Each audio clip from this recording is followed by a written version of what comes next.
Hello नमस्कार दोस्तों, कैसे हैं आप लोग। आइए, आज का मेरा वीडियो है एनसीईआरटी सार संग्रह से पॉलिटी का। आज का टॉपिक है मूल कर्तव्य, मौलिक कर्तव्य या मूल कर्तव्य, फंडामेंटल ड्यूटीज, जो कि हमारे संविधान में, मूल संविधान में नहीं था। इसे 42वां संविधान संशोधन 1976 के द्वारा सरदार स्वर्ण सिंह समिति के सिफारिश पर इसमें 10 ठो मूल कर्तव्य को जोड़ा गया। लेकिन वर्तमान में जो है 1986 संवैधानिक संशोधन 86वां संवैधानिक संशोधन 2002 के दो तहत इसे 11वां मूल कर्तव्य भी शामिल है। वर्तमान में हमारे मौलिक कर्तव्य या मूल कर्तव्य में 11 ठो मूल कर्तव्य है। आइए इसको पढ़ते हैं, फंडामेंटल ड्यूटीज को।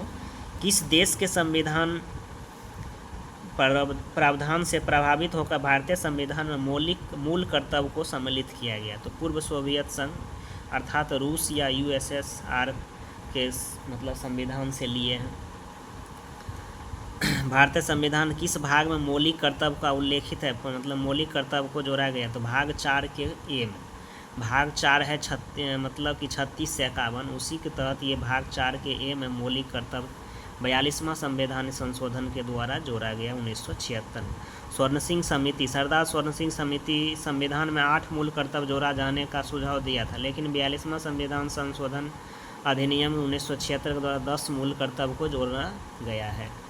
भारतीय संविधान के मूल कर्तव्य किस समिति के अनुशंसा पर शामिल है? तो सरदार स्वर्ण सिंह समिति 1976 के गठित के तहत।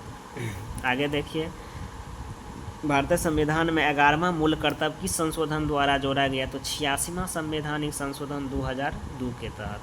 ये शिक्षा वाला है, 6 वर्ष से 14 वर्ष के बच्चे को निःशुल्क शिक्षा देना अनिवार्य है। मूल कर्तव्य को मुख्यतः 3 वर्गों में रखा गया जाता है। नैतिक कर्तव्य, नागरिक कर्तव्य 2 वर्गों में रखा जाता है, नैतिक कर्तव्य और नागरिक कर्तव्य।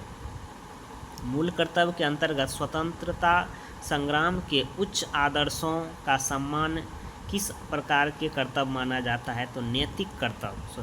स्वतंत्रता संग्राम के उच्च आदर्शों का सम्मान किस प्रकार का कर्तव्य है? तो नैतिक कर्तव्य। आगे देखते हैं, प्राकृतिक पर्यावरण वन्यजीव संरक्षण भारतीय नागरिकों के मूल कर्तव्य में से एक है। प्राकृतिक पर्यावरण वन्यजीव संरक्षण भारतीय नागरिकों के मूल कर्तव्य में से एक है। राष्ट्रीय महत्व के स्थानों और स्मारकों की रक्षा करना मौलिक कर्तव्य नहीं है, बल्कि राज्य के नीति निर्देशक तत्व का अंग है। राज्य के नीति निर्देशक 36 से 51 में उसका अंग है राष्ट्रीय महत्व के स्थानों और स्मारकों का रक्षा करना। महिलाओं के सम्मान के लिए कुप्रथाओं का त्याग करना भारतीय संविधान नागरिक का कर्तव्य है। यह किस अनुच्छेद में वर्णित है? तो 51 क के 5 में। 51 क के 5 में। मूल कर्तव्य पर किन पर लागू होते हैं? तो केवल नागरिकों पर। मूल कर्तव्य किन पे? केवल नागरिकों पर। आगे देखते हैं, नागरिकों के लिए 11 मौलिक कर्तव्य कौन कौन है, इसके बारे में देखते हैं। नागरिकों के लिए 11 मौलिक कर्तव्य। पहला है संविधान का पालन करें और उसके आदर्शों, संस्थाओं, राष्ट्रध्वज और राष्ट्रगान का आदर करें, पहला। दूसरा है स्वतंत्रता के लिए हमारे राष्ट्रीय आंदोलन को प्रेरित करने वाले उच्च आदर्शों को हृदय में संजोए रखें और उनका पालन करें। भारत की संप्रभुता, एकता, अखंडता की रक्षा करें उसे अक्षुण्ण रखें। देश की रक्षा करें और आह्वान किए जाने पर राष्ट्र की सेवा करें। भारत के सभी लोगों में समरसता और समान भ्रातृत्व की भावना का निर्माण करें, जो धर्म, भाषा और प्रदेश या वर्ग आधारित सभी भेदभावों से परे हो। ऐसी प्रथाओं का त्याग करें जो स्त्रियों के सम्मान के विरुद्ध है। छठा है, हमारी सामाजिक सांस्कृतिक की गौरवशाली परंपरा का महत्व समझें और उसका परिरक्षण करें।